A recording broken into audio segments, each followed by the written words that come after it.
দেশের ব্যাংক ও আর্থিক প্রতিষ্ঠানগুলোর জন্য বড় দুশ্চিন্তা খেলাপি ঋণ। এছাড়া মন্দ সম্পদ কিনেও বিপদে বড় একটা অংশ।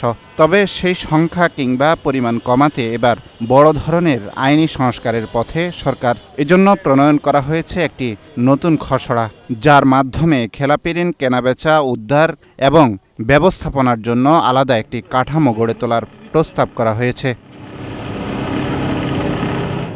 খসড়া অনুযায়ী বাংলাদেশ ব্যাংকের প্রশাসনিক তত্ত্বাবধানে গঠন করা হবে ডিস্ট্রেস অ্যাসেট ম্যানেজমেন্ট ইউনিট বা ডামু, যার নেতৃত্বে থাকবেন ডেপুটি গভর্নর পদমর্যাদার একজন কর্মকর্তা।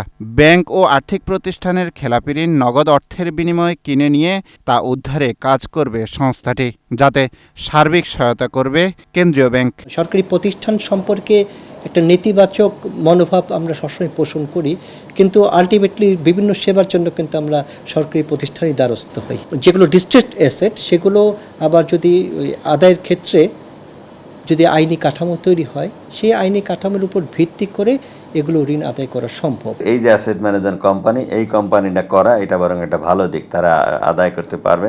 কিন্তু এটার কিছু একটা হলো, যদি এটা সরকারি খাতে দেয় তাহলে আমি মনে করি তার চেয়ে বেসরকারি খাতে দিলে বেশি ভালো হবে।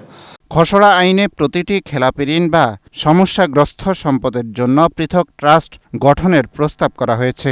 এই ট্রাস্টের সম্পদ সংশ্লিষ্ট ব্যাংকের নিজস্ব সম্পদ থেকে আলাদা থাকবে, ফলে কোনো প্রতিষ্ঠান দেউলিয়া হলেও ট্রাস্টের সম্পদ সুরক্ষিত থাকবে। এছাড়া খেলাপি ঋণ উদ্ধারে ডিস্ট্রেস অ্যাসেট ম্যানেজমেন্ট কোম্পানিকে দেওয়া হবে ব্যাপক ক্ষমতা। এ প্রতিষ্ঠানের অর্থের যোগান আসতে পারে সরকারি কোষাগার থেকে, ফলে প্রতি বছর বাজেট থেকে ভর্তুকি গুনতে হবে বলেও মনে করছেন অর্থনীতিবিদরা। অ্যাসেট ম্যানেজমেন্ট কোম্পানি এটা খোলার দায়িত্ব সরকারের না, এটা সরকারিভাবে এটা ডেঞ্জারাস হবে।